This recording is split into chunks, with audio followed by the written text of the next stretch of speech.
And now my interview with President Trump. Mr. President, thank you so much for being here today. We really appreciate it. Thank you, Laura. I know you're heading to Pittsburgh tomorrow, and Rabbi Jeffrey Myers from the Tree of Life Synagogue said last night the following. I want to address for a moment some of our political leaders who are here. Ladies and gentlemen, it has to start with you as our leaders. My words are not intended as political fodder. Stop the words of hate. So given his words, what do you think your role tomorrow will be and should be? Well, I'm just going to pay my respects. I'm also going to the hospital to see the officers and some of the people that were so badly hurt. And I really look forward to going. I would have done it even sooner, but I didn't want to disrupt any more than they already had disruption. But I look forward to going to Pittsburgh tomorrow. You said over the weekend you might even tone up your rhetoric. The media today seized on it at Sarah Huckabee Sanders' press briefing. They're pointing fingers at you, saying, look, you could do more. You're the leader of the free world. What do you say to that? Well, you know, I did a rally, and I said, in fact, I was thinking about canceling it. I also did the young farmers, and it was great doing that. And then I had a rally afterwards. And then I said, you know, you make them too important if you start canceling. I remember Dick Grasso wanted to get the stock exchange open as soon as possible. He did a great job.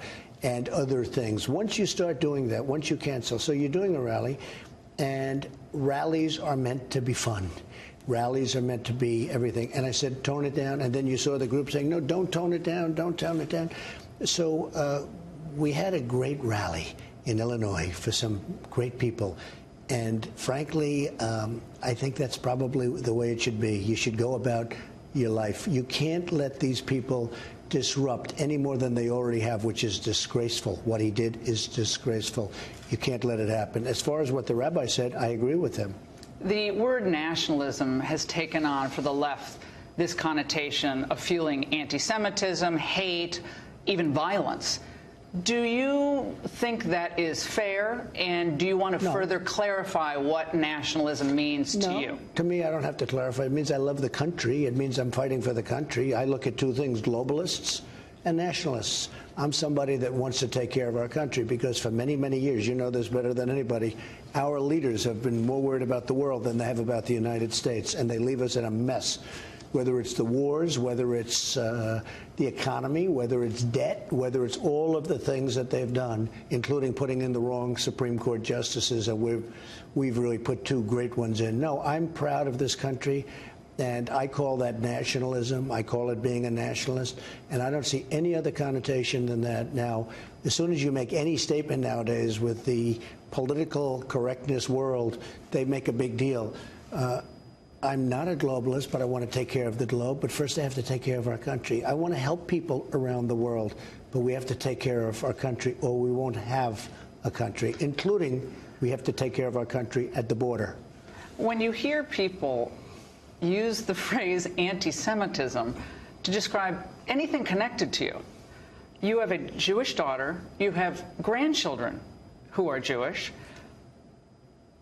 What's your reaction to that? And I just received an award from the state of Israel, from Bibi Netanyahu, thanking me because I moved as you know, the embassy to Jerusalem, making Jerusalem the capital of Israel. And I just did that. Now, how many presidents said they were going to do it and they never did it? Many, many presidents. I won't go over the names, but I can tell you every one of them. I can tell you what every one of them said.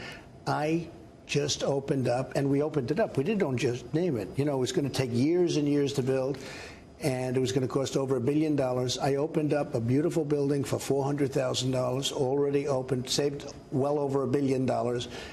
And it's opened after 4 months. And you were criticized for that, too. You were criticized at the time, I believe, for being too pro-Palestinian, and now you're criticized on the other side. And in fact, this horrible human being, this terrible person that did the shooting, he was not a Donald Trump fan because he said I was too close to Israel.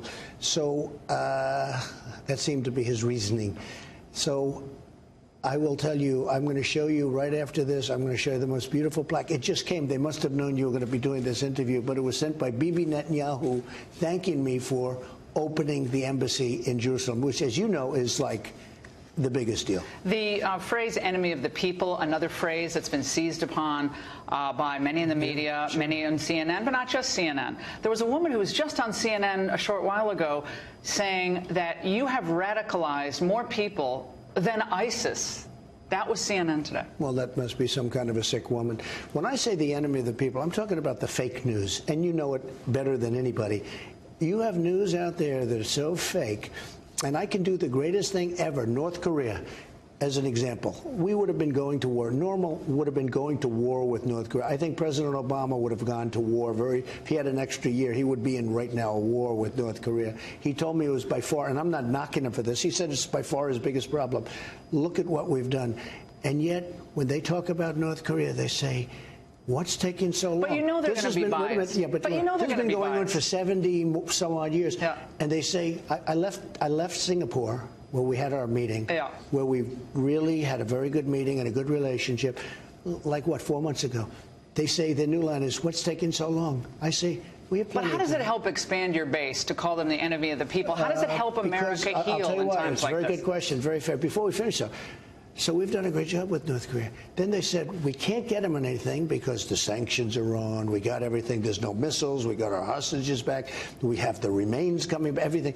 So now they said, he met. The new line is, well, I met. But now, why listen are you to this. expecting they're going to be fair to you? No, but think of it. They're never going to be fair to you. Laura, think of it. I met. Okay, that's their new line. I shouldn't have met. So, you know, and if you go back to before I got here, it looked like we were going to war. A bad war with North Korea. So, but I was here with Reagan. I worked for Reagan. They called him stupid, dumb, slept in the afternoon, incompetent, a warmonger, and he always kind of. He was like he had steely, but he was. But he didn't have social media. Yeah, that's true. He would have fought back. He didn't have social media. When it's my form of telling the truth. Here's the problem. We have a lot of supporters. You know that better than anybody. All you have to do is look at your ratings, okay? But you know it better than anybody. Those supporters know that they're lying. I watched Meet the Press this weekend. Everything was so falsely putting words in people's mouths. Are they trying to hobble you in the midterms because you're the best 100%. Closer for this party? That's what the Republicans are saying. They're going out of their way. And I'm getting 25 and 30,000 people to these rallies. Nobody's ever seen it. There has never been anything. This isn't bragging. There has never been anything like what's happening. I went to Illinois. You had to see a Boeing 747, this massive hangar, packed, and they had to use a second hangar for the overflow. Nobody's seen anything. Yeah. And always, look what happened for Ted Cruz, who's doing great now. We left Houston. He's now doing great. They don't even talk about that race, and his opponent is not very good. The bomber who sent the letters to the CNN and Democrats was a fan of yours. He obviously also seems insane, completely insane. So what do you say about that? You put bomb in quotes. They went crazy over that, too, over the weekend, because you used the word bomb in quotes. Look at it. Would you like to kind of... No, look, he was insane a long time before you look at his medical records. He was insane for a long time. Bernie Sanders had a fan who shot a very good friend of ours, Steve Scalise, and other people. He was a total maniac. Nobody puts his name in the headline, Bernie Sanders in the headline with the maniac. In fact, Nancy Pelosi said, do not politicize this, back at the time. I was in the headline of the Washington Post, my name associated with this crazy bomber. Yeah. Trump bomber or something. But I was in the headline when they got him. They didn't say bomber found. They talked about Trump in the headline. Now, they didn't do that with Bernie Sanders when he had. They didn't do that with the Democrats when other people came out. They didn't do that with President Obama with the church, the horrible situation with the church. They didn't do that. They put my name in the headlines. It's when I say enemy of the people, I'm talking about the fake news, and it is fake. Which and the thing is, my people understand. One quick story. So a reporter for the Washington Post does a story that a place that I was doing, an arena, was empty. And he shows a picture. Not a very good crowd, Mr. Trump, something to that effect. And then it turned out that he took the picture 5 hours before the people started coming into the arena. The arena was packed, and there were thousands of people outside. They had to retract it. But this is the kind of dishonesty that we have. Now for more of my interview with President Trump. Can we move to some individual races? Florida, sure. Obviously so important to 2020, but important period. Andrew Gillum against Ron DeSantis. Ron DeSantis, congressman, strong supporter of yours. Over the weekend, you called Andrew Gillum. You referenced him being a thief. What did you mean by that? Well, the FBI offered him tickets at $1,800 apiece, and he took them. He took a trip with the same FBI agent. I guess he was posing as a developer or something. The man, stone cold, took this stuff. I don't even think he should be allowed to continue on with the race. He responded today by calling you weak. You're howling because you're weak. That's what he said in a tweet. I haven't heard that one lately. That's okay. Good. That's a change of pace. Look, here's a guy that, in my opinion, is a stone cold thief. And his city, Tallahassee, is known as the most corrupt in Florida and one of the most corrupt in the nation. He's a disaster, and how he's even close to being tied is hard to believe. But Florida can't have. If Florida has a governor like that, and I know Florida better than I know practically anywhere, Florida will become Venezuela. It will be a disaster. And you have Ron DeSantis, who is a Harvard, Yale guy. He's had a really terrific, he's a very good person. He's going to be a very good to a great governor. This other guy is a stone cold. In my opinion, he's a thief. How can you have a guy like this? And you just look at his record. Also, look at the job he's done as the mayor of Tallahassee. He's a total disaster. John James, of course, running for Senate. Star. Beto O'Rourke is down on the polls since you came in Texas, but John James is only 8-9 points off his Senate bid. He's an Army combat veteran. Right. Why do you think he's not getting the plays by the media? He's doing so well that I'm trying to get to Michigan. That's how well John James. John James is a star. African-American, great guy. And you know how John James, he was one of 4 or 5 people running. And I'm watching television, and I see John James. I said, who's that guy? He's running in Michigan. Let me see it again. And I said, that guy is great. He's a star. Now, I don't know, she's just a clone for, all she is an automatic vote. Debbie Stabenow. She's been a disaster for Michigan. She's an automatic vote for Schumer. John James is a young star. And I said, I'm going to back him. And I backed him. I did a little research. I backed him. And he's taken off. He ends up winning with, not a lot of money. He ends up winning the primary. And he's doing really well. He's down 7, which sounds like a lot. That's nothing, because normally they're down 25 or 30. Obama is kind of following you on the campaign trail. He was in Wisconsin. How are his crowds? Yeah, Wisconsin. He's going to Florida this week. And he brought up the issue of the caravan. And he said the following. They're trying to convince everybody to be afraid of a bunch of impoverished, malnourished refugees 1,000 miles away. That's the thing that is the most important thing in this election. Not health care, not whether or not folks are able to retire. Suddenly, it's this group of folks. We don't even know where they are. They're way down there. Don't fall for that kind of fear-mongering. We're scaremongering people on the border. Yeah. Well, he's trying to do the opposite. It's the problem with our country. When you look at that caravan and you look largely, very, big percentage of men, young, strong, a lot of bad people in there, people that are in gangs. We don't want them in this country. If they want to come into the country, you have to apply like other people. We have millions of people coming in. They're applying. They're coming in legally. We have a very strong border. I called up the military. This caravan is not, they're wasting their time. They are not coming into the country. What's the military going to be able to do? Obama and fine. Bush both sent the National Guard. But it had no effect. They're not me. I'm sending up the military. This is the military. And they're standing there. And one thing that will happen. No lethal force. When they're captured, we don't let them out. What has been happening, and we're not as of pretty recently, we're not letting them out. What happens is they would catch and release. We're catching. We're not releasing. So if they want to come over, but we're not even doing that. We're not letting them into this country. We're not going to let gang members. But what if they're applying for asylum? Isn't the law because Congress didn't change the law? If they apply for asylum, we're going to hold them until such time as their trial takes place. Where? Do we have the facilities? We're going to build tent cities. We're going to put tents up all over the place. We're not going to build structures and spend all of this, hundreds of millions of dollars. We're going to have tents. They're going to be very nice. And they're going to wait, and if they don't get asylum, they get out. And very few people, they don't actually, if you want to wait, they don't usually get asylum. You know that. 80%. The problem is they release them in, and then they have the trial 3 years later, and nobody shows up. But we are going to, unlike Obama and unlike others, we are going to take the people, we're going to put them in, and they're going to wait. And you know what? 2 things happen. When they find out that that happens, you're going to have far fewer people come up. And also, President Obama separated children from parents. Nobody talks about this. So a judge came along and said, can't do it. He separated. No, President Obama separated. No, in the beginning. Okay, just so we all understand. The New York Times is saying the military, Mr. President, being called up by you is an election year play. Is this politics or is this real? When you look at that, thousands of people.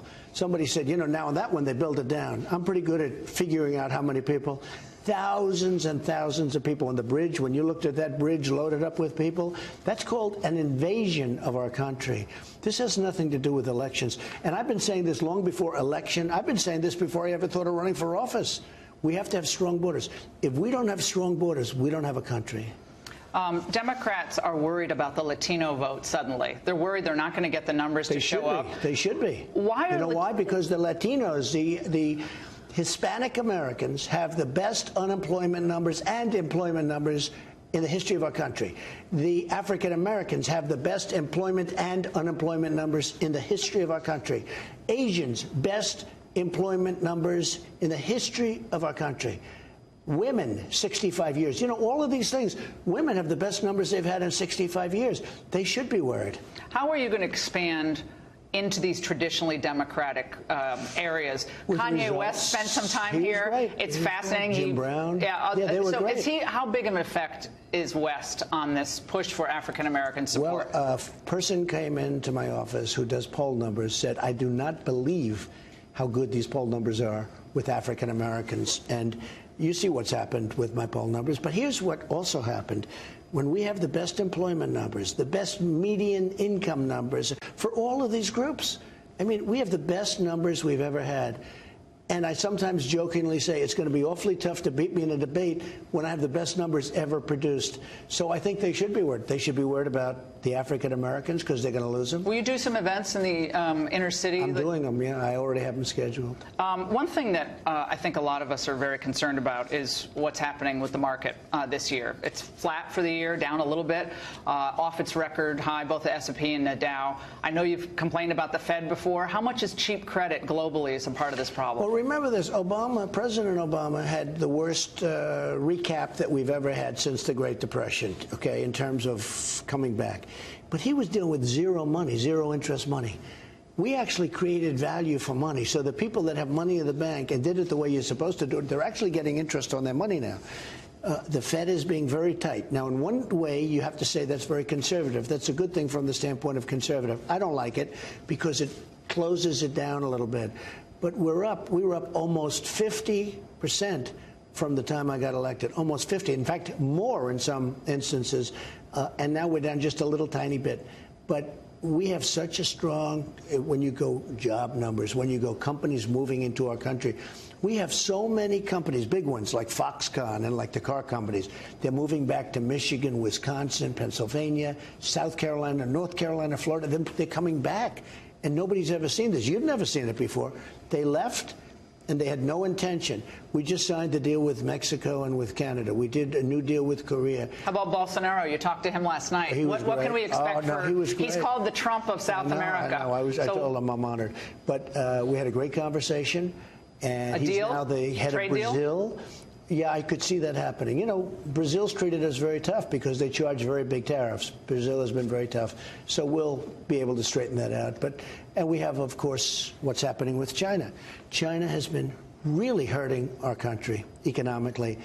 And you see we're going to win that one. It's going to happen. We're going to win that one. How confident are you about the deal? They'd like to make a deal right now. I just say they're not ready. $250 billion additional tariffs if that deal doesn't go through. $250 billion and have $267 billion waiting to go if we can't make a deal. Are you optimistic? Scale of 1 to 10. I think that we will make a great deal with China, and it has to be great because they've drained our country. We have really helped rebuild China. They've been taking out an average of $500 billion a year for many years. Not going to happen anymore. Who's your dream person to run against in 2020? You've already raised $100 million. Dream candidate to run against. So far, I like them all. I don't see anybody. Hillary's not. Apparently, she's not down and out. I like her too. I'd be very happy with Hillary. I like them all. I don't see anybody that I wouldn't enjoy running against. And, you know, that could happen, but I don't see it right now. A couple other questions Fox viewers really want to know. Declassifying those documents, they were kind of kicked over to the Inspector General. Why not declassify them? Get it all out. We're getting very close to doing what we have to do. I want to wait till after the election. Why are you and Rod Rosenstein such good friends now? It seems like everything's been settled. I'll tell you, I do get along, but there should have never been a special counsel, in my opinion. It's an illegal investigation, totally. A lot of people agree with me. A lot of people on your show and on other shows agree. There was no collusion. There was never any collusion. It shouldn't have ever happened. But with all of that being said, I do get along, and I have made everything available. You know why? Because I have nothing to do with Russia. Hillary was a lousy candidate, and I did a very good job. You're going to do written questions, written answers? She didn't go to Wisconsin. She didn't go to Michigan enough. She didn't do what she had to do to win. And it's just one of those things. But we have nothing to do with Russia, and I think you probably know that almost better than anybody. The written questions to Mueller's, written answers to his questions? I mean, it's ridiculous that I have to do anything because we didn't do anything. But we will probably do something, yes, where we'll respond to some questions. How's Melania doing? She's doing fantastically, really good. She's doing a great job. Just got back from Africa, and she saw some things that were very eye-opening and tremendous poverty. Tremendous poverty. So we're trying to help. Thank you, sir. Thank you very much. Thank you for your time. Thank you. Thank you. Really appreciate it.